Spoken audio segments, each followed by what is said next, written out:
ओम शांति। आपका प्रश्न है, ये सृष्टि माना दुनिया परमात्मा ने किस सोच में बनाई थी? लौकिक जीवन में देखते हैं कि कोई फिल्म ड्रामा मनोरंजन के लिए बनाते हैं, तो ये सृष्टि ड्रामा किसके मनोरंजन के लिए बनाया? वो कौन है? किसके मनोरंजन के ड्रामा में कर्म की गुह्यगति क्यों होती है?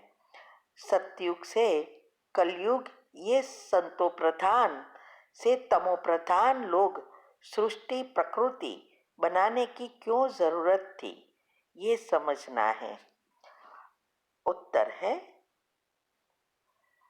देखो, आपके एक ही प्रश्न में बहुत सारे प्रश्न समाये हुए हैं। तो ये भगवान के बारे में और इस सृष्टि के बारे में क्यों ये सब हो रहा है उसके बारे में बहुत मतांतर है। हर एक धर्म में अलग अलग रीति से कहा है। तो ये उसका मैं सारांश समझी वो मैं बताती हूँ कि साइंस भी कहती है कि एक धमाका हुआ, ब्लास्ट हुआ और आत्माएं प्रकट हुई और ये सृष्टि की रचना हुई। दूसरे धर्मों में भी कहते हैं कि इस परमात्मा को एक दिन संकल्प आया कि ये सब आत्माएं यहाँ है, उसको एंजॉय करने के लिए ऐसी जगह बनाओ जिससे सब उसको एंजॉय कर सके। और ये सृष्टि की रचना की, माना सृष्टि में जो चाहिए वो सब रखा, क्योंकि मनुष्य को जीने के लिए आत्मा को पहले तो शरीर चाहिए और शरीर के लिए जो चीज़ें चाहिए वो सब परमात्मा ने क्रिएट की। और फिर परमात्मा ने एक कर्म की गति बना दी जिससे सब नेचुरल रहे, क्योंकि परमात्मा किसी की भी फेवर नहीं करता, नहीं तो वो परमात्मा नहीं कहला सकते। इसीलिए ये कर्म करो और फल भोगो। तो भगवान ने तो सृष्टि बनाई हमारे सुख के लिए, एंजॉय करने के लिए, लेकिन हमने उसकी बदलकर दुख में परिवर्तन कर दिया। उसमें भगवान का क्या दोष? अभी पहले मैं ये कहूँगी कि ये सारी बातें बहुत डिटेल में हमने यूट्यूब पर रखी है। चैनल का नाम है शिव शक्ति मेडिटेशन बीके कुसुम। फिर उसमें सब्सक्राइब करेंगे तो प्लेलिस्ट में जाएंगे तो उसमें सारी बातें डिटेल में समझाई है, साइंटिफिक रीति से, कुंडलिनी चक्र के रीति से, शास्त्रों से, सब बातों के से समझाई है। तो भगवान को किसने बनाया, भगवान ने क्यों बनाई दुनिया, ये सब डिटेल में रखा है। आप वहाँ जो भी टॉपिक लो, ग्रुप लो, उसको अच्छी रीति सुनना, समझना, क्योंकि ये बातें जब तक बुद्धि शुद्ध पवित्र नहीं होती तब तक हम नहीं समझ सकते। सभी बातों में बुद्धि क्लियर होनी चाहिए। इसीलिए आज तक कोई ये बातों को समझ नहीं सके। सिर्फ परमात्मा ने आके जब हमें ज्ञान दिया और बुद्धि का ताला खोला, तब ये बातें हम सब समझ सकते हैं। तो मनोरंजन की बात नहीं है, ये ड्रामा भगवान ने नहीं बनाया है, ड्रामा हमने खुद ने बनाया। वो भी हमने यूट्यूब पर रखा है कि जब आत्मा तो ऊपर से आती है तो पहले तो सुख ही भोगती है, और जो जिसने किया वो सब आत्मा के अंदर छप गया और एक एक ऐसा तत्व है, ईथर तत्व, उसमें एक के एक आत्मा के सभी चीजों के वाइब्रेशंस के रूप में, एनर्जी के रूप में ये सब भरा है। और समय, स्थान, आत्मा, ये सब इकट्ठे होते हैं तो कर्म का फल तैयार हो जाता है। ये भी हमने यूट्यूब पर डिटेल में रखा है। तो ऐसे ये जो भी ड्रामा है वो क्यों फिक्स है, कैसे चलता है, ईथर तत्व क्या है, लेजर बीम क्या है, ये सब बातों का टॉपिक्स भी तीव्र पुरुषार्थ ग्रुप में भी आता है। वो सब आपको समझना पड़ेगा। तो ड्रामा परमात्मा ने नहीं बनाया, यही तो कुदरत है कि आत्मा दिखती नहीं है और आत्मा में सारे पार्ट भरे हुए हैं। जो भी आत्मा ने जो कुछ किया, जो कुछ सोचा, सब इस आत्मा के साथ ही रहता है। तो ये बातें बहुत गुह्य है। तो कर्म की गुह्य गति इसीलिए रखी है क्योंकि परमात्मा को कुछ करना ना पड़े। नहीं तो कहेंगे इसको अच्छा दिया, इसको बुरा दिया, ये नहीं कहना पड़े।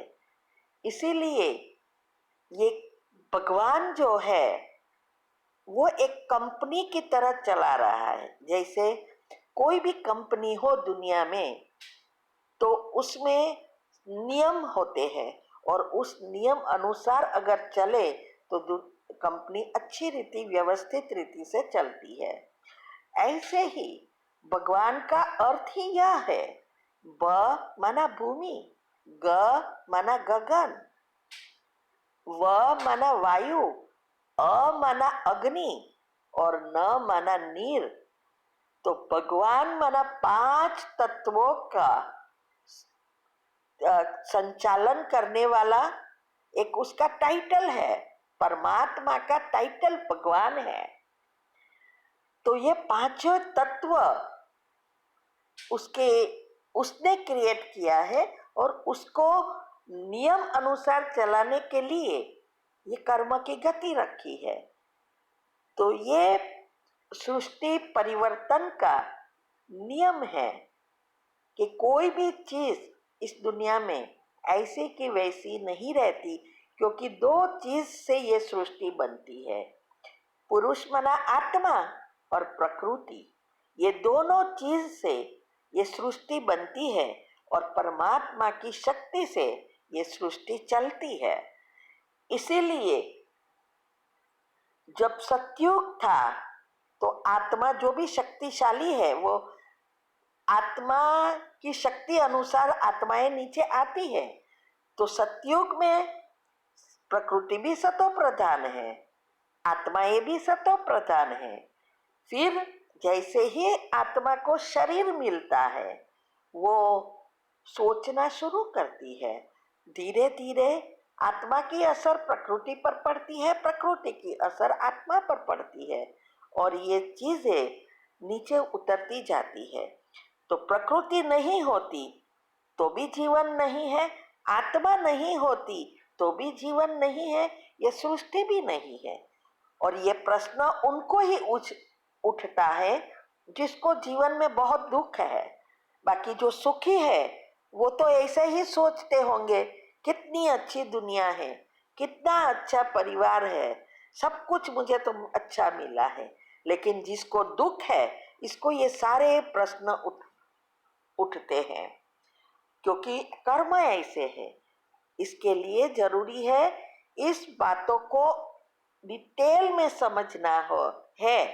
तो YouTube पर हमने जो कुछ रखा है बहुत बहुत गुह्य राज है। आज से शुरू करेंगे, 6 महीने में पूरे हो जाएंगे। लेकिन सिर्फ सुनने से कुछ नहीं होना है, उसको सुनना है।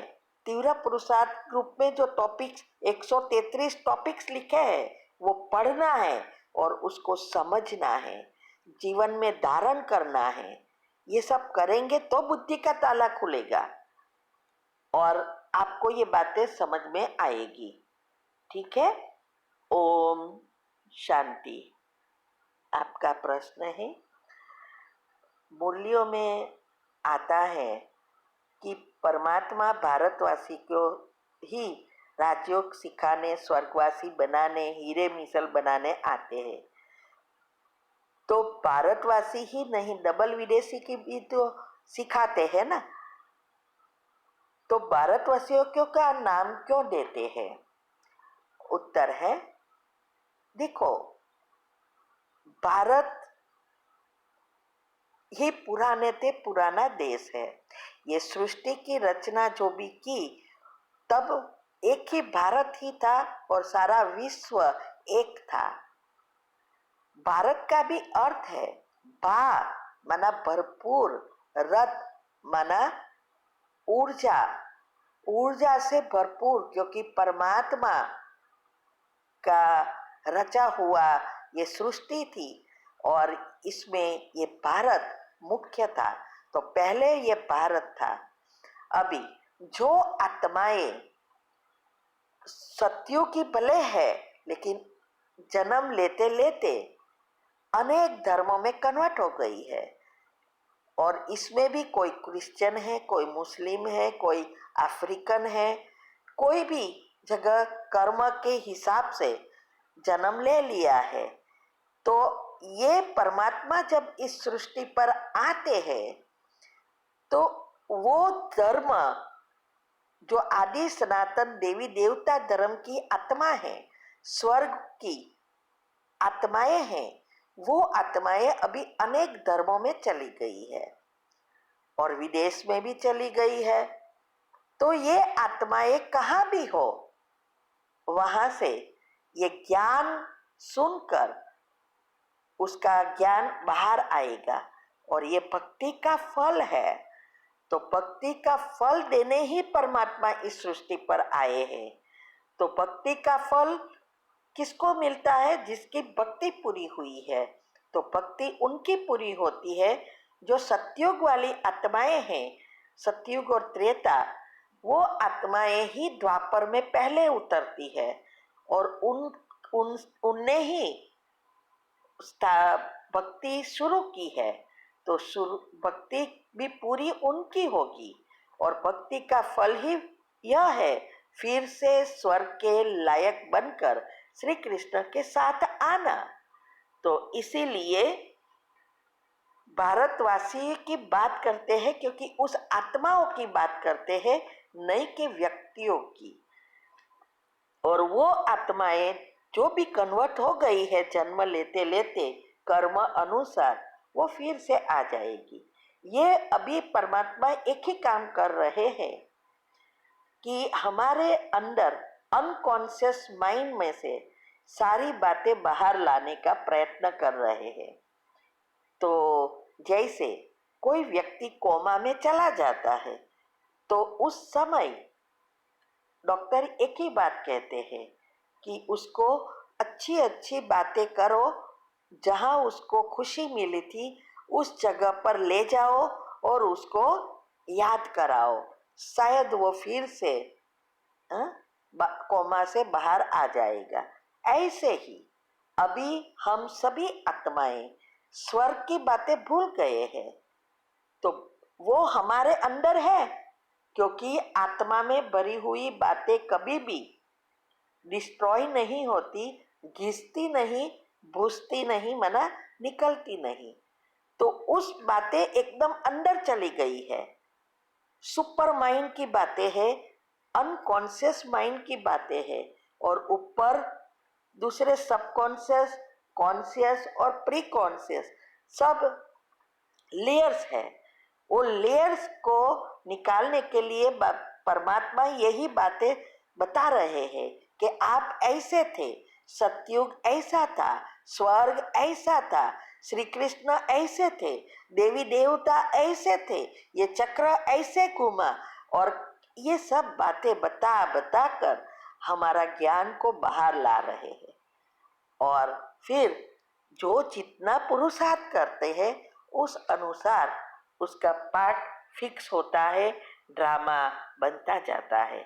इसीलिए भारतवासियों की ही बात बाबा करते हैं। ठीक है, ओम शांति।